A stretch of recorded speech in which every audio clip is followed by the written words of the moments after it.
please click the thumbs up or thumbs down button. It doesn't mean you love me, doesn't mean you hate me. It simply means you're interacting with the video, and it helps the channel. It helps me. I'm in extreme financial trouble right now, and it helps the video go to the next person. So everybody who clicks, they're inviting another person to be able to see the video. Just to be able to see it. Doesn't mean that they're going to watch it, just to be able to see it. That's all it does. It tells the robot, we're interacting with the video. It must be something to this video. This particular story, I had heard theorize about this. I even made a video talking about it, all in theory.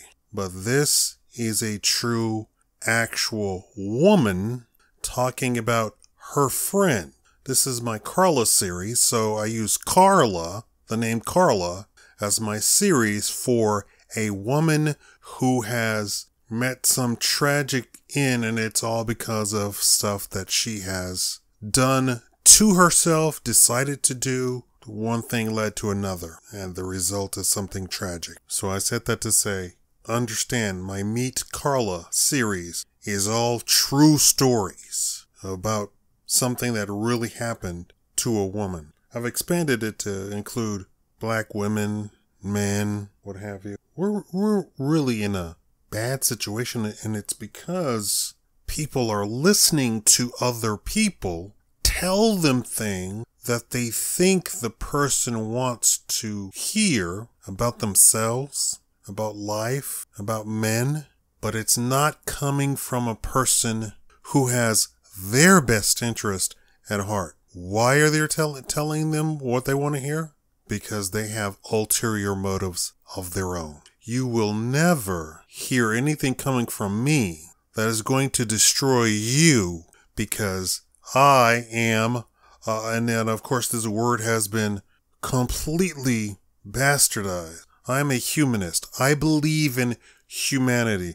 I believe we can elevate ourselves to civilization. And everybody uses words these days that have zero meaning, and if they have meaning, they have just used it so much to mean any and everything that it has lost all definition. If you hear me say civilization, I mean an aspirational lifestyle where mankind has elevated himself to be able to handle any and every problem with the greatest societal solutions, technology, politeness, camaraderie. None of that is occurring right now. It is so disgusting to me. Let's get on with the video before I go off on a rant. Meet Carla. Carla loves men. Pause. Carla loves money more than men. Imagine Carla's luck when she found a man that made almost 6 figures. Almost. Not quite. You would think Carla would be overjoyed. She was at first. But then after 6 years, she dumped him? That fool never took her out on dates. He never bought her anything. He never took her shopping. In fact, he never did anything with her or for her. He just worked all the time. Meet Carla. Carla's out on the prowl, searching for a real 6-figure man. One that can spoil her with everything she wants, including dates and shopping. Over the years, she sees her ex at the same bar she met him at. Once in a while, he takes her home for a quickie. He has to go to work, so she leaves right after. She's still on the prowl. She actually rarely sees her ex at that bar, like once every 4 to 6 months. She's hooked up with a few men at the bar. They're all the same. Sorry, gotta get up in the morning. Can we hurry this up? That was 10 years ago now. So they don't pay her any attention now. She's older. Now, not even her ex, who never shows up now. She heard he got married. She feels sorry for his wife. She's never gonna see him, never go shopping, never go on dates, she thinks. She tried hitting on the bartender once. He said, I go for more hot chick. Sorry, that was 10 years ago. The older bartender said, look, you should go settle down with somebody more your speed. You're poorer and have bad looks. You should go to places where those types of guys hang out, like wherever construction guys work. They'll take anyone. Cook them a nice meal and you'll be set. I don't cook, Carla said. How are you going to get a man then? That's crazy, the older bartender said. You have nothing to go for you, sweetie. She stopped going to that bar altogether. She finally bought her first house at 50 and got a roommate who never talks to her. She was found one weekend in the bath. The roommate had to move out because she was just renting a room. She was pissed. How could this crazy broad do this? Ate all her leftovers that she had cooked and smelled of urine. Then she went and did this. Now, the friend who was telling this, they asked the audience when they told the story, and the audience is young people, right? And I don't know if you could sense my frustration. Here's the deal, and I said this in my other video talking about when you date a man who makes $100,000 or more a year. These women say they want a man who makes six figures, but they're not six-figure ready to date a man who makes six figures. They believe a man who makes six figures has the time and is able to give them attention that a man who makes $16,000 a year has. And it just doesn't work like that. Excuse me. A man who makes six figures works like Donald Trump. Do you recall when Donald Trump first took office? First week, people were shocked. Reports came in. He's up at 4 o'clock in the morning. He never really sleeps. He's up at 4 o'clock in the morning working. And he did more in the first month than Obama did in his first 4 years on. And he turned the economy and everything around almost overnight because he just outworked everybody in Washington, D.C. Why is that? Because that's what he's used to. He's a billionaire. He's not a billionaire by accident. The more money they make, the more they work. I did hear a woman say her mother told her, you have to understand, you have to have give and take. If you want a guy that makes six figures, something has to give. He's not going to see the children. He's not going to see you. Or if he's making six figures or if he's making way more, the chef has to have food on the table as soon as he comes home, ready to go. His bath better be already drawn. His slippers better be ready to go. His robe, his pajamas better be ready to go when he comes home. And this isn't a question of, well, I'm an independent. No.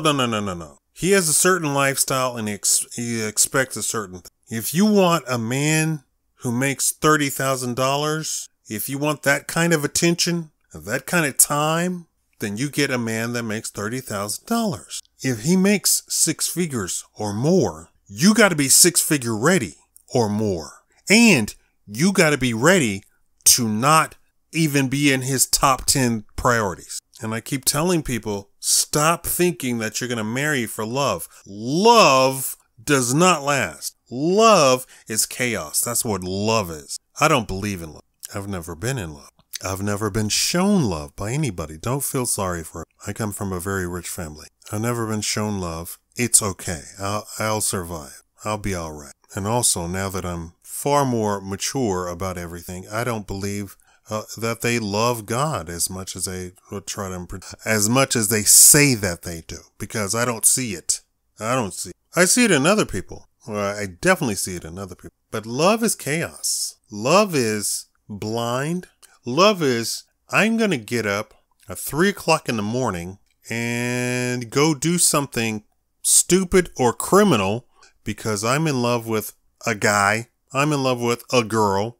And this is what I think needs to be done because I'm in love with this person. That's love. That's a terrible basis for marriage. Marriage has a purpose to it. You have to have a reason. Do you notice that arranged marriages don't get divorced? It's like 3%. 3% divorce rate. It's just, and I assume the 3% divorce rate, probably the entire family passed away or something. The whole reason that they got married is completely gone. Something super rare, because 3% is pretty rare. Arranged marriages don't fail at all. People from small towns, very few options, they don't get divorced. And when you talk to them, they all say the same thing. We grew to love each other. And probably what they really mean is not love. They grew accustomed to it. They didn't know each other at first. They grew accustomed. A lot of the love marriages, they don't even give each other the time to grow accustomed. They don't know each other. Unless we're talking about people who've been together for 10 years and then they get married. But that's crazy. Or they already have 4 kids between them. And so they say, oh, well, let's get married now after the fact. But the audience of the woman talking about Carla, the audience said, oh, you should have time to go on dates. How dare you not go on dates and take her out and go shopping with her and give. He makes 6 figures. It's not the 1%. It's the top 10%, I believe, makes 6 figures. The top 1% makes $340,000 or more. The actual millionaires is 0.001%. And then you got the billionaires is 0.0001%. It's 3 or 4 zeros in front of it. You can actually count them. You know them by name. They don't have time to be messing around with your emotions and feelings. That is not in the card. You have to have give and take. You're going to give up something if you make that much money. And the first thing that they give up is time. What's the saying? Time is money. And in this case, it's literal time. Carla was not ready for the thing that she thought she desired. She actually desired a man that made $30,000. That's what she desired. That's what her heart desired. Her heart could not take a man that makes 6 figures. Couldn't take it. She despised him. And she despised every man that she met afterwards that made 6 figures. She understood immediately, hooking up with men that make 6 figures, that they didn't actually have time. They didn't even have time for the hookup. Can we hurry this up? This isn't a time for romance. The irony of that statement. Can we hurry this up? I got work in the morning. I got to be up at 4 a.m. to check the stock market. How about that one? When I traded, I had to get up at about 4 o'clock. 3 or 4. If I wanted to be really up on my game, wake up at 3 o'clock in the morning to read the papers, to prepare my own report for my own trading day. You should take her out on dates. When should you take her out on dates? When the stock market is closed, you're doing your actual day job. When exactly do you have all this time to go out on dates and to go shopping? People are confusing these rappers and these whatever with real actual people who make 6 figures. And even then, the big pro athletes, I don't know what their lifestyle is, but I assume it's going to be something like the rap. And the rappers are on again, off again. When they're on, they're busy. They're in the studio. They're writing. They're doing whatever. They're being told what to do. And it's like boom, boom, boom, boom, boom. So many hours, so many days, so many weeks, recording and all that sort of stuff. And that's all that they do. Then they go on tour. How about that one? If they're actually worth something, they go on tour. People watch TV and think that is the lifestyle. Hey, welcome to my house. Look at everything. Look at everything that I got. Yay. They don't tell you that they don't have time either. They schedule in all of those interviews that you see them on. They schedule all of those interviews for marketing purposes. They have to show up to do the interviews. That's a part of their job. That's a part of their business. That's a part of their name brand. That means that they don't have time to be taking you out on dates. But you see them on Instagram. You see them on whatever. MTV, I don't know if MTV does that. You see them in the news. You see them in interviews. That's part of their marketing. Actors too. Actors have become so commercialized that actors no longer are Dwayne The Rock Johnson. They are Dwayne The Rock Johnson Incorporated, so that everything that he does is for his business, even working out. And you can imagine he has to spend a lot of time maintaining his body. That means he doesn't have time to be dating. I'm assuming the business people seriously don't have time. And the women say, I want a 6-figure man. No, you don't. You want a $30,000. That's what you want. You want a $30,000 man who just so happens to have inherited $200 million. That's what you really want. That's what you want. Thank you all for watching.